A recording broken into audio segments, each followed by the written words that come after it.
So we're starting with two chords crossing, and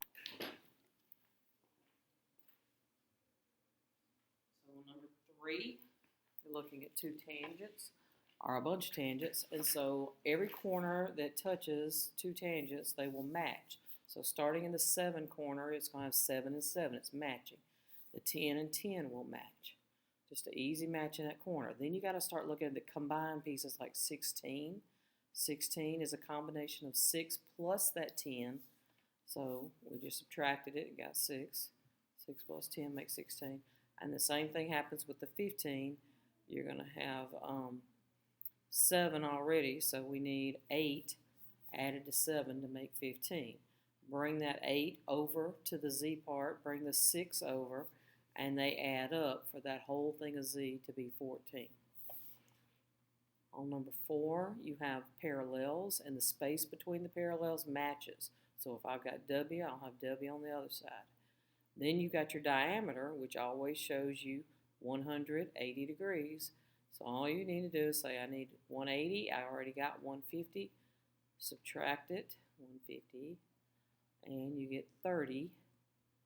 And split that between those two W's. Not both of the W's aren't. There's two W's, so you have to split it between both of them. They're not going to both be 30. So check it and see if it adds up to. So now you're doing an outside minus an inside, and you have two circles. Circle minus circle. The formula for circles, pi r squared, pi r squared. The tricky part of this one is the outside circle has a radius that is not 4. The radius goes from the edge to the center all the way in, so that is 10 for that radius. 6 plus 4, 10. So pi times 10 squared for that big circle, and you can work out that little part if you want to, or you can just wait for the do it all at one time in the calculator. That's just 100 pi, but you could just do it in the calculator. Alright, so then the inside part's a lot easier. Pi times the 6 is definitely the inside radius. So that'd be 36 pi if you wanted to do it that way. Or put it all in the calculator in one big long shot. 200.96 is your answer. Okay, the second one, you have another outside minus inside. And so that is the square minus a circle. So the square is easy enough. You've got, oh, my little mouse is acting up.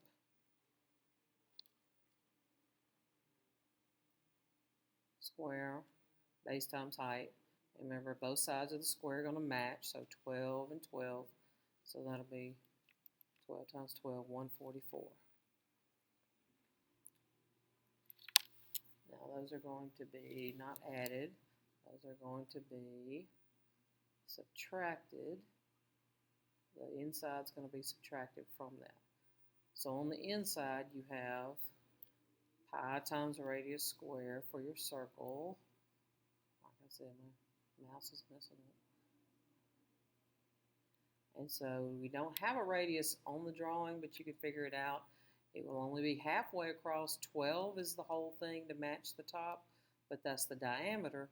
I need a radius, so that would be 6.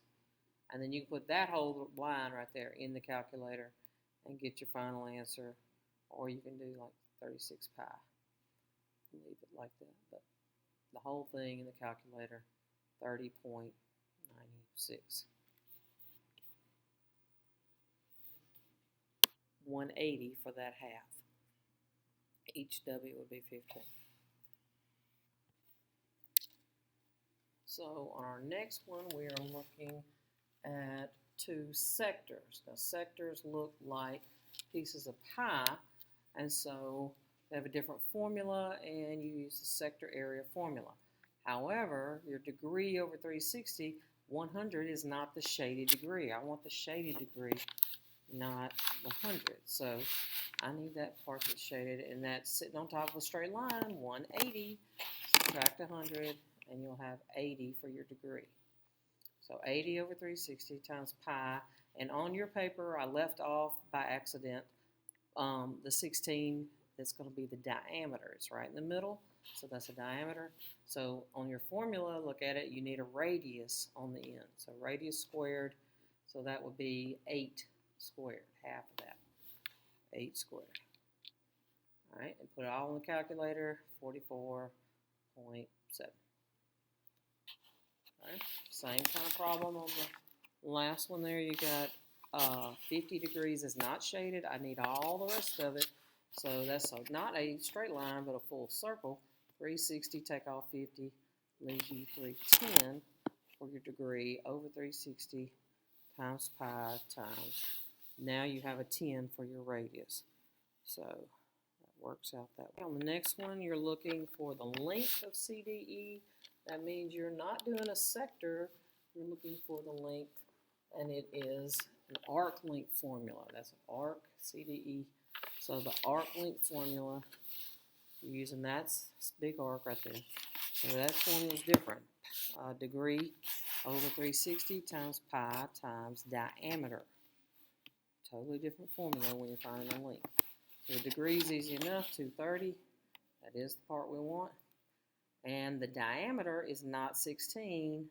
The diameter is going to be double that 16. The 16 is a radius, so you need 32 for your diameter. So that works out to 64.2. All right, number 10, you want FGH, and that is not 40 degrees, so you got to do like we did on that other one. 360, take off 40, okay? 320 over 360 times pi times, not 10, but 20 for your diameter. Make sure you're following your formula. Write the formula down. And that works out to 55.2. On this one, you're looking for a little quick definition. Tangent, of course, is a straight line. Doesn't go inside. Only touches at one point. Secant goes through 2 points. Goes inside and outside. And then a chord just hits on the edges and does not go outside of the circle. Just make sure you know your definitions. On number 12, when you're looking to plot the circle from that graph, real simple. You start with the center point, and all you have to do is change the signs.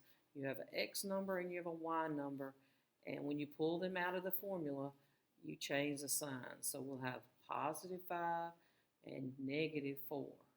Go put that on the graph for your center. That means go on X over 5 and then down 4. And that'll be right there on your graph. That's the center. Then you look at the last number by itself. That is the radius squared position, not just plain radius. You want the radius by itself, so you got to square root it. And that gives you a 5. So that means you're going to draw a radius out in all 4 directions. That is a 5 in length. So 5 to the side, 5 going up, 5 to the left, and 5 going down. That just helps you to draw it freehand. I'm not expecting it to be a perfect circle. As you can see, when I draw mine, it's a little lopsided, but you can do better than just straight to it, making it look like a square. So try to make it curvy when you go around there. 2.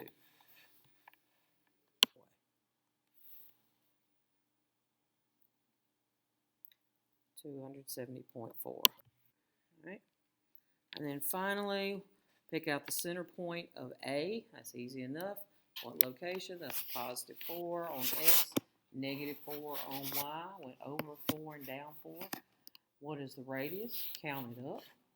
You see it on the drawing. 1, 2, 3. Simple enough. Radius is 3. But now to put that in the formula, you're going to set it up like we did number 12. You got parentheses with a little plus sign in the middle, and both of them are squared. One of them is X parentheses, one of them has a Y, but you change the signs of the center. So whatever's at the center, the X number gets changed, the Y number gets changed the sign to the opposite sign. And then finally out there by itself is a radius squared. My radius is 3, it has to be squared, so that's 9. So your final answer is what's in the box right there, squared for 9. And unfortunately, all the print on this one slide came up automatically. So the two chords are your yellow and your blue. 4 and 9 are the two pieces on that chord. So 4 times 9, you multiply the two pieces on one chord, and it can be equal to the pieces on the other chord. So 4 times 9 and 6 times x on the blue. You get 6x, you get 36 on the other side, and then just work out the algebra. Divide out 6, and you get 6. Now, they're not automatically going to match every time, so don't think that that's what's going to happen every time you do this. On the next one, number 2, you have a secant and a tangent. Now, they can be equal, but they don't just multiply together. So the tangent piece doesn't have anything to multiply by. That's the 6, and it'll be squared. So that's all you can do to it is square it. So tangent is 6 squared. 6 squared is 36. All right, then on the other part, the secant, you have to have the whole length times the outside piece. Now you can do the adding and do a little algebra, or you can just leave it as a W for whole length. And that's what I did on this one. The outside piece is still just 4. So it's 4 times W, or W4, 4W. And that's still equal to your 36. So now we're going to work that out. Divide out the 4, and you end up with 9 for the W, not the Y. We're still trying to find Y, but the W part would be 9. So that's the whole.